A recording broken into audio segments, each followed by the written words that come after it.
Naghain na ng depensa sa Department of Justice ang negosyanteng si Atong Ang laban sa mga kasong may kaugnayan ng missing sabongeros.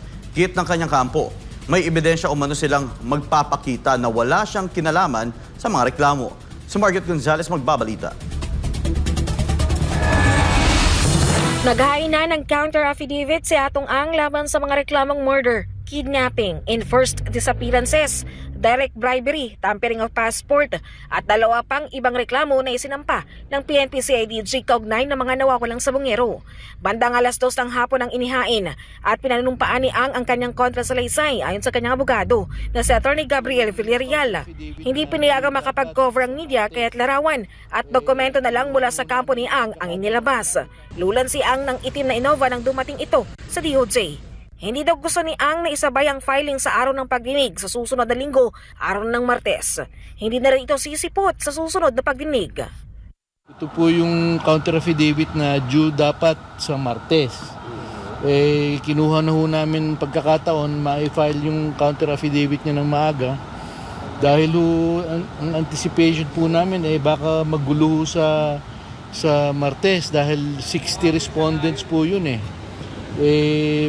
maging masyadong disorderly yung proceedings pagka nakihalo pa tayo doon.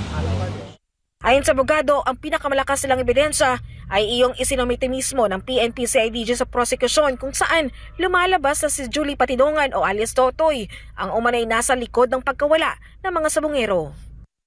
One of the strongest evidences against Dondon is contained in one of the USB submitted by CIDG, which shows Dondon undeniably, although dinideny niya, bit ho niya nakaposas yung isang missing sabongero na nakunan ng media at yun ho ay sinabit sa panel nung huling hearing ng mga complainant.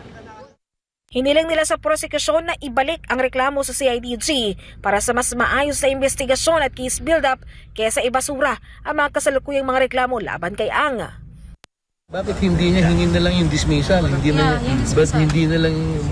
hingin pa niya yung reinvestigation? Kasi po, sabi ko, kung padidismiss lang basta yung kaso sa kahilingan ni Mr. Ang, masaya siya doon. Tama yun sa kanya. Kanya lang. Magkakaroon pa rin ng duda at suspecha sa isip ng tao. Kung sino ba talaga may kagagawan ng missing sabongeros at nasaan ba yung mga missing sabongero. Maliban naman kay Atong Ang, nauna na ring naghain ng counter affidavit ang kapwa nito respondent na si Gretchen Barreto. Ang 3 anak at manugang ni Ang nakatakda namang magsumite ng depensa sa susunod na linggo. Para sa Diyos at Pilipinas, kumahal, Margaret Gonzalez, SMNA News.